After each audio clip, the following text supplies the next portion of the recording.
I am absolutely delighted to welcome a legend onto the show this morning, Pete Cowen. His players have knocking on the door of 300 tour wins and 8 major championship. He's been at it for a long time. His website is petecowen.com if you want to check that out. And Pete, I really appreciate you joining us. I was reading, getting ready for the interview yesterday, that I guess COVID hit you particularly hard. What happened in those days, and how dangerous did it become? Yeah, it was basically when the tour stopped at the Players. I returned home that week. Obviously, it got cancelled, and when I got home, within a week, I was really down and very ill. I mean, I got to the point where I said to my wife, I think I've got about 10% of my strength left to fight this. I don't know whether I'm going to make it. And obviously, then they called the ambulance. But eventually, my son said, "You're not going into hospital because they don't come out. So you'll have to fight it here." So luckily I did, because people that went into hospital, they laid them on the back, and that's when they choked to death. So it's probably a good idea that my sons decided that I had to fight it home. But it took me 6 weeks, and then it took me a lot longer to get back after that. Oh, glad you're at full strength now. It kind of brings up the thought to me of resiliency. And I often think about that in terms of success in any field, golf or otherwise, where so many people try to tap into, a gift of talent, so to speak.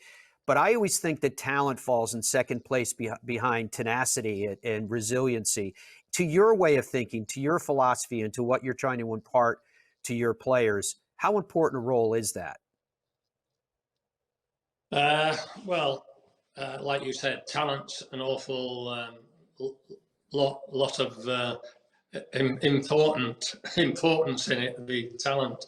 But when you look at a player, I look at them in the eyes, and I almost look at them and said, have you got that resilience to actually work as hard as we all know you've got to work to become that good? And the work ethics of all the top players is unbelievable. I mean, you look at somebody like, Brooks and Harrington, who I coach. The work ethics, like Stenson, when Stenson was in a bad patch, the work ethics they've all got. And resilience. I mean, Henrik had the most resilience coming back from adversity 3 times, and came through and became number 2 player in the world, and won FedEx and raced to Dubai in the same year. So that resilience it's really an underrated part of it. I definitely want to go down a pathway with you, Pete, today of the more esoteric, the more philosophy. But before I get to that, I want to go down to base, because I think that you have a message that you impart about the importance of a proper coil, the proper backswing. And if you wouldn't mind, I would love to start there, because we hear so much about a full shoulder turn, right? To a point that it almost sounds like cliche as I say, yeah, it's got to be a full shoulder turn. And you were explaining that brings it back too flat and that the coil has to be there. Could you explain that to us in your words of what you try to impart to people as a building block? Well, because I slipped a disc when I was 21 and was out of the game for 2 years, I had to study what the anatomy and, how you actually avoided injuries mainly. And that's when I came up many, many years ago with the idea of the spiral staircase, because everything in the world grows spirally. The trees grow spirally, the grass grows spirally, everything's spiral, even the baby in the womb grows spiral. So it's a natural element of the growth. So what I looked at is how to spiral, or in other words, coil correctly. So it obviously has to work from the ground upwards. And one of the funny things that I always say to kids, does a horse pull a cart or does it push it? And what's the answer? The answer is they always say pull it. I said, well, where does it get its strength from to pull the cart? It's stationary, it's got a harness around its chest, it has to push into the ground, the chest pushes against the harness, which pulls the cart.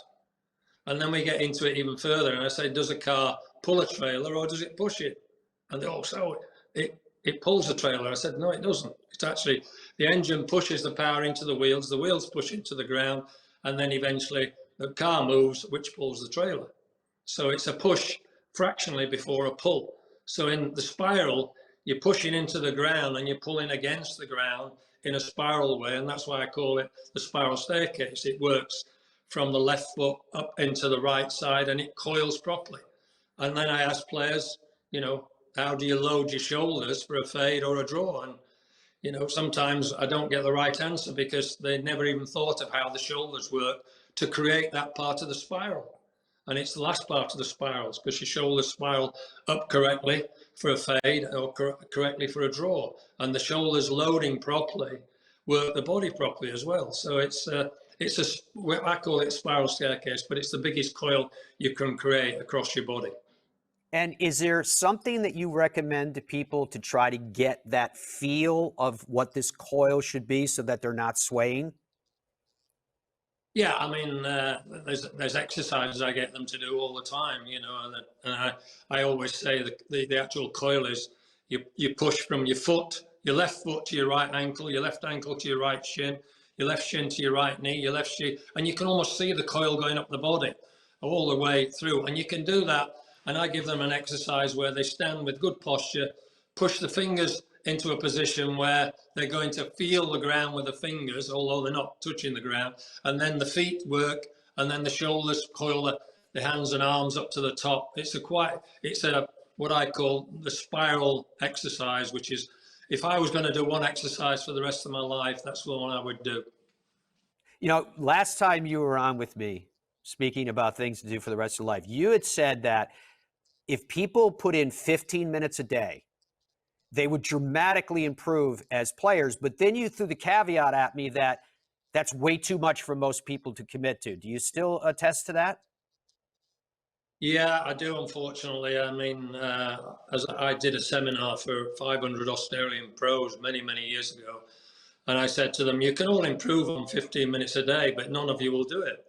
And they all said, yes, we will, we will. So I said to them, right, tell me anybody in this room out of the 500 who has done 15 minutes a day every day of their life for the last 5 years to improve the quality of life. And none of them put their hands up. Nobody put their hands up. I said, well, if you want to 15 minutes a day to improve the quality of your life, why would you do it for golf? But people are prepared to go out and hit balls, you know, willy-nilly and not really have any structure to it, without actually saying, no, I need to actually make sure that the muscle structure in my body is what I want it to be when I hit this golf shot. It's a movement, after all. The golf swing's a movement. Create the correct movement, you'll create the correct delivery, and then you'll create the correct shot. But they're not prepared to spend that time. They want to just hit the ball. And the reason for that is very simple. Most of us come from a moving ball game. So what happens in a moving ball game? A lot of the time, you're hitting at the ball or you're kicking at the ball all the time, the moving ball. So all of a sudden, when the stationary ball, you're trying to hit at it all the time. So you don't actually perfect the movement that's going to create the impact for you. So that's why I said, think about it logically. And I always say this to people. The reason I say 15 minutes a day is because if you think about it logically, 1.5 seconds is all it takes to make a golf swing, approximately 1.5 seconds. So if you're a decent player, you're only going to hit 40 full shots in a round of golf. That's going to take you 4.5, 5 hours. Well, 40 full shots multiplied by 1.5 seconds is 60 seconds. You've only done 60 seconds worth of movement in the golf swing on the round of golf. And most of that's been non-productive, because when you ask a player how many really good shots they hit, they say 6 or 7 or 5 or 6. And I say, well, that's 10 seconds good work and 50 seconds not very good. So you haven't really improved on that. And then let's say you went and hit 400 balls afterwards, which is impossible really. But let's say you did. 400 multiplied by 1.5 seconds, it's only 600 seconds. So the actual physical effort when you're hitting 400 balls is only 600 seconds, which is 10 minutes. And then when you ask the player, you know, how many good shots they hit in that 400 balls, they'll say half were good and half weren't so good. I said, well, which part does the brain knows is the good stuff and which part does the brain knows is the not so good stuff? And you're confusing the brain. So that's why I said, you know, think about that. You've been out there all day, 5 hours on the course, 5 hours on the range. It's taken you 10 hours, and you've actually only done 11 minutes physical work on the thing that you're trying to improve, which is your body movement. And most of it's Fascinating. non-productive. Most of it's non-productive. So if I said, right, please give me 15 minutes a day on making the movement an awful lot better, will you please do it? And we get somebody like Thomas Peters did it as a kid, and he became a great player. Henrik did it for quite a long time. He became, you know, as I say, number 2 in the world and won both sides of the Atlantic. So we look at that and we said, please, please spend your time productively, understand what you're doing. And that's where your teacher comes in, you know, when you're teaching the correct golf, if you like. Teachers are the ones that PGA professionals, they teach you how to play golf. A coach is somebody that, right, will move you to the next level, if you like, a coach, Mhm. and coach the system in that's going to make you better. But a teacher, you've got to admire all the PGA pros that teach at the beginning. I've done that. I did 20 years of teaching beginners, which is hard work. And I admire all the people that teach the beginners, because that's the hardest. It's easy for me to coach somebody who's really good and get them to be really good. I don't think that's difficult at all for me, particularly. But for a lot of people, the beginners is the most difficult part. For Pete Cowen, what are your 3 R's? Yeah, well, I always impart that on the kids. I say, right, I want you to write down the 3 R's. And they say, right, what are they? And I said, well, first of all, you've got to respect yourself. You've got to not show disrespect on the golf course to yourself, bad temper, swearing, throwing clubs. I did it, and I became a complete idiot doing it, unfortunately. So I look at that and I said, no, that doesn't work, because I tried it, it doesn't work. Being a complete idiot to yourself, disrespecting yourself really, is one thing that you should never do. Do not disrespect yourself, because if you're trying your hardest, that's all you can do. If you're trying 100%, that'll do for me. That's the first R, respect yourself. The second R is respect the people that have helped you get there, whether it's your mum and dad, people have, you know, driven you to tournaments, your coach, whoever it is. Respect those that have helped you to get there. But the most important R is the third one, which is take responsibility for your own actions. It's not always somebody else's fault. Be responsible and accept that you've got to actually do things right. Be responsible for your own actions. And the 3 R's, if you live your life by the 3 R's, respect, and responsibility, you'll be great no matter what part of life, whether it's golf, any other part of life. If you live your life by the 3 R's, we see so much disrespect in life now. It's frightening, really. Pete, how much pressure is there on a great player, the caliber that you were talking about, the best in the world? They go out and they have success, whether they've won for the first time on the PGA Tour, or whether they break through on an even bigger stage. How much pressure is upon them to tinker with their golf swing? These whispers in their ear that there's some elusive that's lying out there that could be even better. Yeah, they're always trying to get better. You know, you look at anybody that they want to get better. It's like me. I get up in the morning because I'm going to try and find a better way of what I'm doing. That's the only reason I get up in the morning. If there's a better way of hitting a bunker shot, a better way of hitting a chip, a better way of hitting a fade, a better way of hitting a draw, that's what I get up in the morning for. And the best players are doing the same thing. Is there a better way of doing it? How can I get better? And sometimes in that effort to get better, they get worse. But you can't, you know, say that it's not the right thing to do. You're always trying to get better. Everybody's trying to get better, whether it's short game, long game, and they do tinker. They do tinker. Unfortunately, it's very easy to go down the wrong avenue, and sometimes what's made you that good, i.e., your dedication to work hard and do it, sometimes makes you worse. And you know that's always going to be the case. And there is always that pressure on them to get better.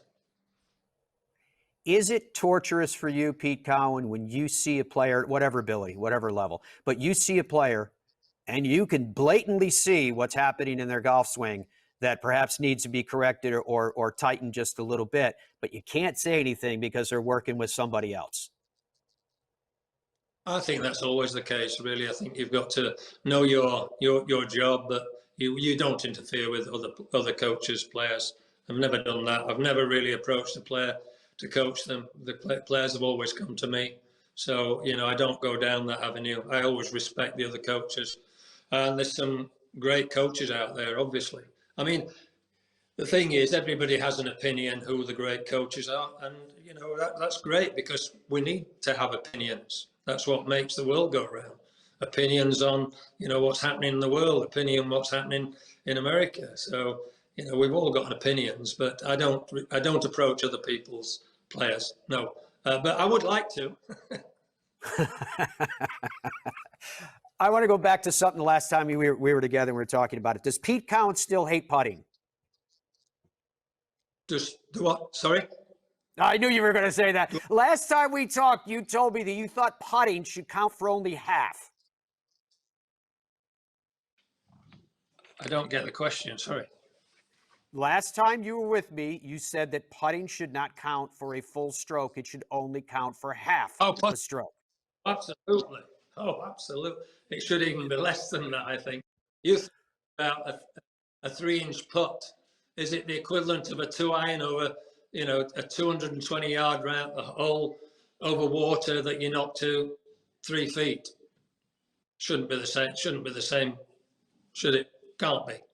So it depends what your thoughts are. But to me, I would like to see a tournament, a different tournament, where putting does count for half a shot. You could do it because obviously you know whether you're on the green or not. You can't mark your ball if you're off the green. So it's a pretty easy calculation, and I think you'd find an awful lot of different results. That's for sure. And then there would be an awful lot more on hitting fairways and hitting greens. But the excitement is probably with people holding 30-foot, 40-foot putts to win a tournament. It's not driving it 300 yards straight down the middle, although that's all people want to do that come to my driving range. They don't want to putt, they just want to hit 300-yard drives. In life, in your profession, Pete Cowen, what are you the most excited about right now? I'd like to think that all the players get back together and we play with all the best players. That's what I'd like to see in the future. I like it when all the best players play against each other. You've got to challenge yourself. So I'd like to see everybody get back together and all play with the best players in the world, having, more tournaments like the majors. That's what I'd like to see. And I'd like to see myself find a better way of doing it if there is one. But I haven't found one yet, but I'll keep trying. That's why he's the best. PeteCowen.com for more information on his academies and everything that's going on in the world of Pete Cowen. My friend, it is always great to catch up with you. You are a legend. You've had a massive impact on the game. We thank you for your time. Thanks, Matt. Appreciate that.